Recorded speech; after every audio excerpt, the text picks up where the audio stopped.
Dr. Luke Evans. Thank you very much, Chair. Thank you, Kim, for speaking so passionately. I do declare an interest because I'm trying to bring a bill forward that would label images going forward. So if you have doctored them, your body image, your body proportion, should carry a label. That's what I agree. Do you think, though, to play the devil's advocate, do you think if you'd seen images that were carrying a label that had a logo on, would that have stopped you from getting to where you are?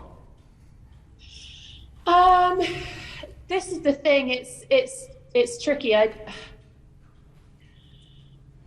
mean, I guess because I'm coming from a BDD standpoint, it's tricky because what it is although my logical mind can see that image is altered, subconsciously my brain does. It's seeing an image and trying to replicate that on my own face. So Kim, if that label's on there. Sorry. Can I ask, though, that you said you altered your images, though. If you, as someone who is an influencer on that basis, do you think if it was you'd have to put a label on it, so you're breaking the law if you weren't doing that? Would that have stopped you from altering the images that you're putting out? Yes, definitely. It's a preventative thing. Yeah. Because a lot of people, and especially when I did it, I didn't want people to know that I was editing my image. Like, that would be like, oh my God, I wanted people to think that I looked like that.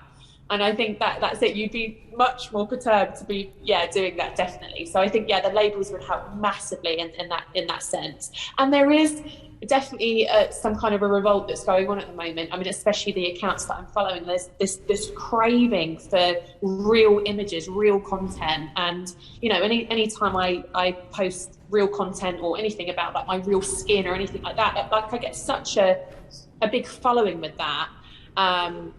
So it's please put that through. Thank you. Well, I will use your testament to government to tell them that. But so is your feeling, though, that there is a move? There's that social pressure to not then alter your images, because if it had to carry a label, you're basically been busted. And so that is the power in doing such a measure. Excellent. Thank you. I'd like to bring in my colleagues. Luke Evans, do you want to start? Yeah, thank you very much, Professor. I'm really keen to explore this because body image often is put into the female aspect, but actually we know there's 1 million people using steroids and image-enhancing drugs. How much do you think on the male side the social media plays a part here in terms of the images that people are put forward? Could you comment a little bit about that? Yeah, I mean, it's interesting because most of our research is with men who have been using for a considerable period, and they will claim that the forums, the internet plays a little part of it. What we haven't seen and what we have difficulty of engaging with as researchers are those young people.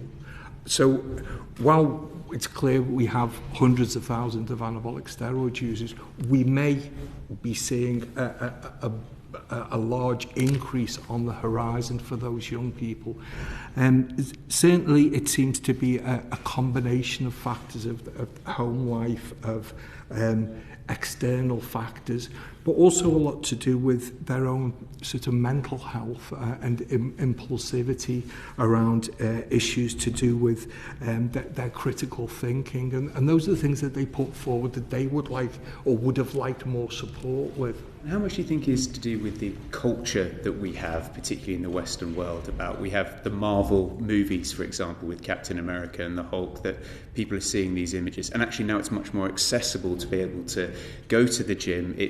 There is a culture of what you should look like and be able to aspire to. Love Island's a good example of having a physique that will get you into a certain position. Can you comment a little bit about the societal effect? Yeah, I think it's probably a factor that contributes to it, but I think it would be quite simplistic to sort of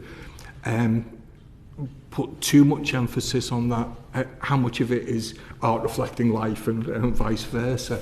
I think it's probably a combination of several things, but that will contribute to that. I mean, we see that the proportions of just not action heroes, just male actors on the television. You don't see male actors who aren't sculpted. It's that drip effect probably has more impact than that obvious Hulk, Captain America type appearance. And last but not least, Thank Luke you very Evans. much, Chair. My question is to you, Malcolm, and I think you rightly pointed out the difference of bad practice, criminal practice, but I'm keen to focus on what the ASA does and their relationship with government going forward.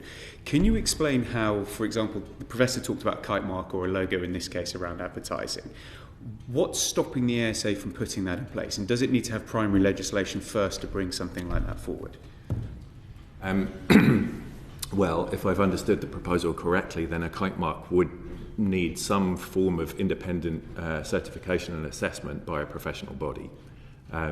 It needs to be established, it needs to be trusted and so forth, and if it were legally mandated, then it would be a simple matter to identify advertising that didn't include it, I guess. We don't tend to be involved in kite marks because they tend to be imposed by professional regulation or by a trading standards regime or something of that nature, depending on the law. But yes, we would obviously be open to further dialogue about how we could play a part in. Can you explain, because you've just done your big consultation on body image, it's going to bring hopefully give information later in this year. How does the interaction work with how swiftly the ASA can act on some of this social media stuff versus what I guess what I'm getting at is what needs government legislation and what can you deal with already? So if we take the example, and I'll declare an interest of labelling images here, why can't we go ahead and the ASA do that? Does it need the primary legislation to change to give you that, to facilitate that? Or can you just carry on and make the mandate yourself and set the code? Ideally, I think when it comes to setting advertising standards and advertising rules, we would want to follow our process and see what the best solutions were that matched the problems that people brought to us. I was fascinated by the response that your life experience witness gave this morning, Kim Booker, because it struck me that there were two very different reactions to your questions. One, when you asked what the impact of labelling would have been on her as a user of social media, where Kim seemed to hesitate and say that she thought she wasn't sure that the psychological impact of the image would have been reduced by the label. But when you asked her what the impact would have been on her as a poster of images, her reaction was extremely different. I was interested in that because we're involved in imposing standards on advertisers, and we do so typically through an evidence-based process because we need to justify these restrictions in a court of law. We can be judicially reviewed on all of the rules that we impose. So we try to make sure that they are tailored solutions that are going to achieve the right impact, but they're also being imposed on advertisers, not really on organic users of social media. And so for me, there are questions about what the impact of labelling would be. We know that labelling can work very well in certain circumstances. We use and enforce rules on labelling for influencer marketing. So commercial relationships between influencers and brands have to be disclosed. But the impact of a label is very simple there.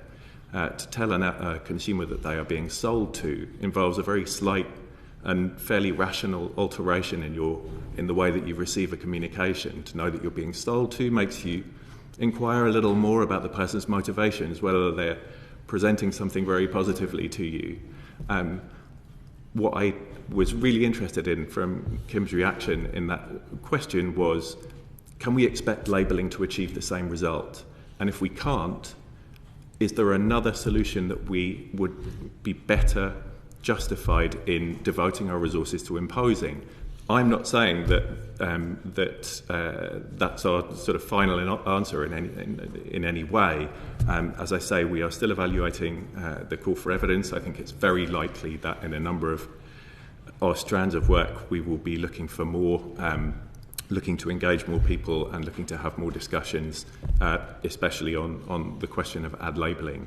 I don't want to, this isn't the show to get into that, but I'm just interested in the concept of what you said, taking a broad principle, because it sounds like the worry the ASA have is being challenged on the legislation. So therefore you do need that primary legislation on whatever part that we're going to put in place with it.